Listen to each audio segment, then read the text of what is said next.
Delhi police के आला अधिकारी आज कांग्रेस सांसद राहुल गांधी के घर पहुंचे। कश्मीर में भारत जोड़ो यात्रा के दौरान राहुल के बयान पर पुलिस ने उनसे पूछताछ की। करीब 2 घंटे के इंतजार के बाद पुलिस की राहुल गांधी से मुलाकात हो पाई। स्पेशल सीपी सागर प्रीत हुड्डा ने बताया कि दिल्ली पुलिस की मीटिंग राहुल गांधी के साथ हो गई है। हमने जो जानकारी उनसे मांगी थी वे वह हमारे साथ साझा करेंगे। उन्हें फिर से एक नोटिस दिया गया है।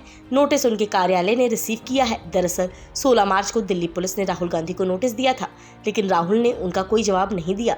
इसके बाद दिल्ली पुलिस आज उनके घर पहुंची। इस बीच राहुल गांधी के घर के बाहर खड़े कार्यकर्ताओं को पुलिस ने हिरासत में लिया।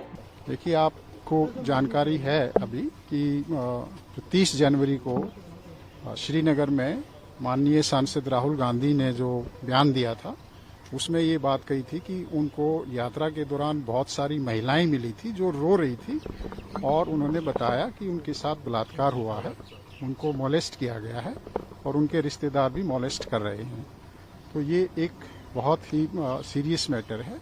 उसके बारे में जानकारी जुटाने के लिए दिल्ली पुलिस ने 15 तारीख को कोशिश की थी, उसमें हमें सफलता नहीं मिली थी। फिर 16 तारीख को भी नोटिस दिया गया था। आज भी हम कोशिश कर रहे हैं कि हमें जानकारी मिले ताकि जल्दी से जल्दी कानूनी प्रक्रिया शुरू हो सके और जो विक्टिम हैं उनको न्याय मिल सके। उसी सिलसिले में आज मैं खुद माननीय सांसद महोदय से जानकारी लेने के लिए यहाँ पर पहुंचा। राहुल गांधी ही देंगे क्या? अभी तक राहुल गांधी से कोई संपर्क हो पाया है आपका सर? उनके स्टाफ को मैसेज कम्युनिकेट हो चुका है। श्रीनगर में बयान दिया था, दिल्ली पुलिस की क्या इसमें रोल आता है? देखिए, जो यात्रा थी वो दिल्ली के यहाँ से भी गुजरी थी और यात्रा के दौरान मैं खुद भी वहाँ पे उपस्थित था और हमारे काफ़ी जो पुलिस अधिकारी थे वो भी थे। और क्योंकि राहुल गांधी जी यहाँ रहते हैं, यहाँ से यात्रा भी गुजरी थी और हम चाहते हैं कि कोई भी ऐसे विक्टिम हैं जिनके बारे में हमें जानकारी मिल सके, तो ताकि उनको जल्दी से जल्दी हम कानूनी प्रक्रिया कर सकें। अगर दिल्ली के हैं तो हम इमीडिएटली कानूनी प्रक्रिया शुरू कर देंगे और मान लिया कहीं दूसरे की भी कोई दूसरे प्रदेश का कोई विक्टिम है तो उसके बारे में भी हम उचित। सर राहुल गांधी घर पे ही मौजूद है। देखिए, जो बयान दिया था वो सोशल मीडिया में काफ़ी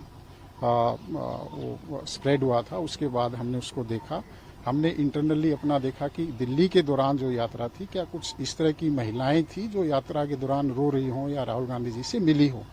तो हमारी इंक्वायरी में इस तरह का हमें छानबीन में नहीं आया। उसके बाद हमने इस बारे में चर्चा करने की सोची थी कि राहुल गांधी जी से हम बातचीत करेंगे, लेकिन पिछले कुछ टाइम वो विदेश गए हुए थे और जैसे ही वो आए हमने उनसे रिक्वेस्ट की कि आप हमें इसके बारे में जानकारी दीजिए ताकि जो विक्टिम है उनका फर्दर कोई नुकसान ना हो या कोई भी एविडेंस है वो उसका कोई लॉस ना हो। अब कई बार क्या होता है कि मान लिया कोई विक्टिम है और उसको टाइमली काउंसलिंग नहीं हो या कानूनी प्रोसेस शुरू नहीं हो तो वो जो टॉक्सिक या अब्यूज का रिलेशनशिप है वो कंटिन्यू हो सकता है और उसमें उन विक्टिम्स को फर्दर नुकसान हो सकता है। या हो सकता है कि वो जो महिलाएं थी उन महिलाओं में से कुछ नाबालिग भी हों, कोई उसमें पॉक्सो का भी जो एक्ट है वो अट्रैक्ट हो सकता है। तो सारी जानकारियां, तमाम जानकारियां हम सांसद महोदय से लेने के लिए आज आए। धन्यवाद। इसके bureau report team, top story news.